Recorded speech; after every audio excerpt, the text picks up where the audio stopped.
Assalamualaikum warahmatullahi wabarakatuh. Innal hamdalillah wa syukurillah wa ni'matillah. Rabbi israh li sadri wa yassir li amri wahlul 'uqdatam min lisani yafqahu qawli. Allahumma zidna ilman nafi'an wajadahu basatan bil ilmi wal jismi wa qur rabbi adkhilni mudkhala sidqin wa akhrizni mukhraja sidqin waj'alni min ladunka sultanan janshiran ya arhamar rahimin irhamna ya dzal jalali wal ikram. Allahumma shalli ala sayyidina Muhammad wa ala alihi washabihi ajma'in. Ya Allah, peliharalah kami ya Allah dalam peliharaan yang terbaik. Ya Allah, mudahkanlah sekalian urusan kami ya Allah. Saudara-saudara kami kaum muslimin wal muslimat, sahabat-sahabat Syekh Rabar dimanapun mereka berada, lapangkan rezekinya ya Allah. Amin ya rabbal alamin. Sahabat-sahabat Tausyek Islami yang dirahmati Allah Subhanahu wa taala, bertemu lagi bersama saya dalam Tausyek Islami. Seperti mana niat kita awal, kita jadikan media ini sebagai media takwa kita kepada Allah, sehingga hari demi hari kita lebih bertakwa lagi kepada Allah. Baik, sahabat-sahabatku yang dirahmati Allah, malam ini aku berbagi pengalaman kembali dalam pengembaraanku bersama guru-guru dan para santri-santri, baik petani maupun para alim ulama yang aku temuin di Indonesia ini. Sahabat-sahabatku yang dirahmati Allah, berbicara masalah hal yang berkaitan dengan pribadi manusia. Ya, di sini aku berbagi kembali dalam pengkajian ya yang aku dapatin langsung dengan guru-guru yang aku datangin dan diizazahkan kepadaku langsung bicara masalah kekuatan jiwa. Ya. Baik, sahabat-sahabatku yang dirahmati Allah, malam ini kita akan membahas tentang jiwa yang kuat.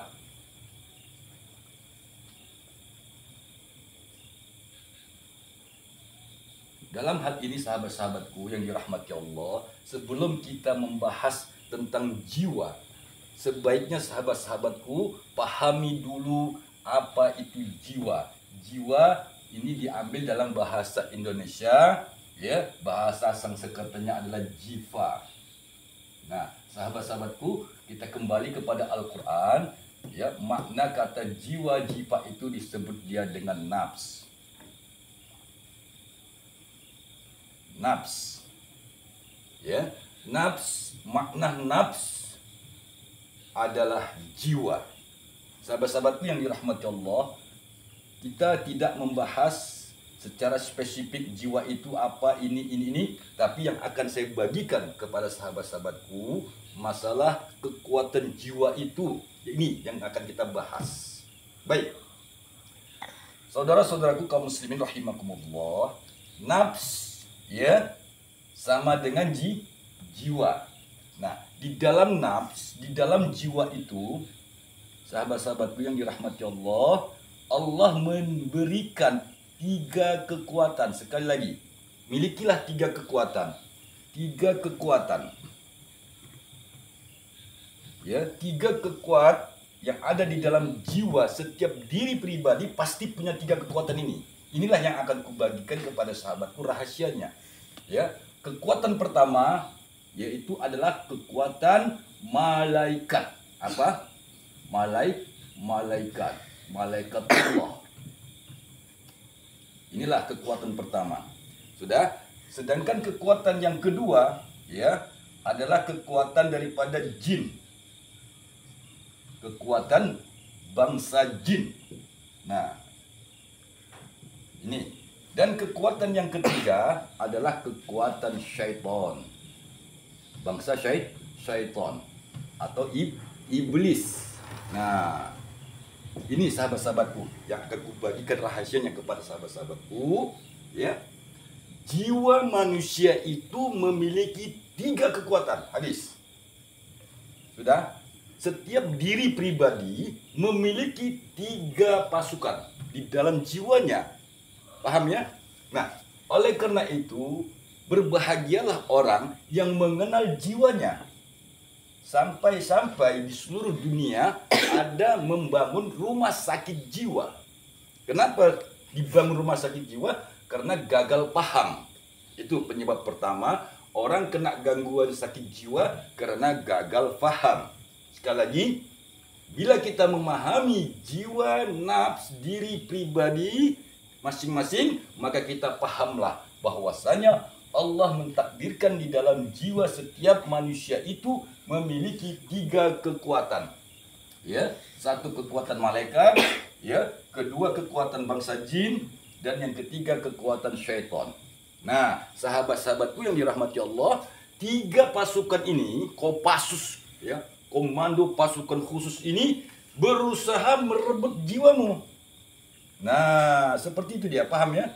Berusaha dia duduk di dalam, bersemayam. Paham sahabat-sahabatku? Ya. Jadi, ketiga pasukan ini berusaha merebut jiwa. Jiwa pribadi, ya, pribadi siapa aja. Mau dia penjamret, ya, mau dia kiai, mau ulama, mau dia petani, ya, mau dia konglomerat ataupun orang yang melarat sekalipun, maka ketiga bangsa ini merebut jiwa-jiwa manusia itu. Sahabat-sahabatku yang dirahmati Allah Subhanahu wa taala, maka kenali dulu jiwa pribadi kita masing-masing.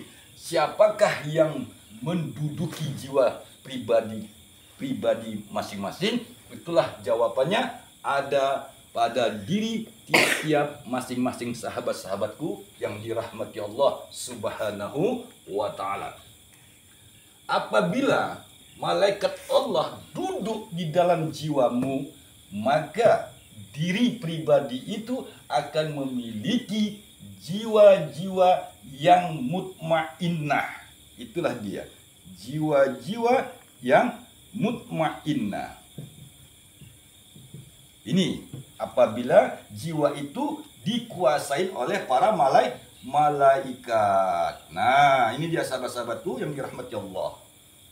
Bagaimana jiwa malaikatullah? Pasti jawabannya luar biasa, arif, bijaksana, membangun dan sebagainya. Pada dasarnya sahabatku sudah pasti bagaimana jiwa malaikatullah itu apabila duduk di dalam jiwa pribadi seseorang. Begitu juga yang kedua, jiwa yang dikuasai oleh bangsa jin, ya, maka jiwa itu memiliki syahwat, ya, nafsu syahwat. Ini apabila jiwa kita diduduki oleh syahwat, ya, maka bangsa jin yang mendudukin syahwat itu masuklah ke dalam jiwa seseorang. Bagaimana sifat jin, sahabat-sahabatku? Jin sifatnya narun samun, yaitu membawa kelalaian diri seseorang. Artinya bangsa jin itu akan membawa orang terbuai dan lalai. Itu sifat bangsa jin. Sahabat-sahabatku, pertanyaannya sederhana. Bisakah manusia bertemu, berdialog, melihat jin? Jawabannya pasti bisa. Karena dia sudah menguasai jiwa seseorang, pribadi seseorang. Bisakah manusia itu, ya, diri pribadi manusia itu melihat malaikatullah? Jawabannya ya, bisa, pasti bisa. Seseorang itu melihat malaikat Allah. Bahkan mereka, orang yang mengenal jiwanya, dia mampu memanggil malaikatullah, dia mampu memanggil bangsa jin, dan dia mampu memanggil syaitan dan iblis. Apabila pribadi seseorang itu mengenal kepada jiwa pribadinya. Sahabat-sahabatku yang dirahmati Allah Subhanahu wa taala. Nah, 3 pasukan ini, ya, yang ketiga adalah syaitan. Nah, bangsa syaitan ini, ya, sahabat-sahabatku yang dirahmati Allah Subhanahu wa taala, bagaimana sifat syaitan? Ya, jelas sifatnya adalah nar, yaitu membakar. Apapun yang ada dekat dengan syaitan pasti terbakar. Karena syaitan itu dibuat Allah dari nar, neraka, ya, api neraka yang membakar. Dan sifat syaitan itu merusak, menzolimi, dan sebagainya. Pertanyaannya, sahabat-sahabatku, sederhana sekali, ya. Manusia bisa kesurupan jin, manusia bisa kesurupan syaitan, manusia bisa kesurupan malaikat. Ingat, banyak manusia yang memiliki jiwa malaikat, banyak. Banyak manusia yang memiliki jiwa jin, banyak. Banyak manusia yang memiliki jiwa syaitan. Kenapa?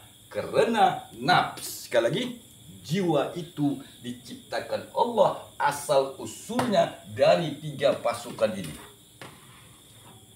Itulah pengalamanku yang kudapatkan dari guru-guruku tentang masalah jiwa atau nafs. Baik sahabat-sahabatku, adapun alim ulama ya membagi tentang nafs, ya, nafsu ammarah, nafsu lawamah, nafsu mutmainnah, nafsu radiyah, nafsu mardiyah. Itu adalah pecahan-pecahan daripada nafs yang ada di dalam diri pribadi masing-masing.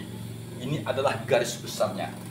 Semoga bermanfaat. Terima kasih kepada sahabat-sahabatku kaum muslimin rahimakumullah. Pahamilah yang sederhana ini. Insya Allah apabila sudah paham, nanti akan kita bongkar lagi bagaimana cara jiwa itu bisa memanggil malaikatullah, bisa memanggil jin, bisa memanggil syaitan. Karena Allah sudah bersumpah. Ingat sahabat-sahabatku, wa iz qala rabbuka lil malaikati inni ja'ilun fil ardi khalifah. Itulah sumpah Allah, bahwasanya Allah sudah bersumpah, aku jadikan manusia sebagai khalifah. Artinya khalifah itu adalah pemimpin di 3 bangsa ini, bangsa malaikat, bangsa jin, dan bangsa syaitan. Maka khalifatullah itu turunlah ke bumi, yang kita sebut dengan sebutan manusia, makhluk penuh dengan rahasia. Terima kasih, lebih dan kurang mohon dimaafkan. Assalamualaikum warahmatullahi wabarakatuh.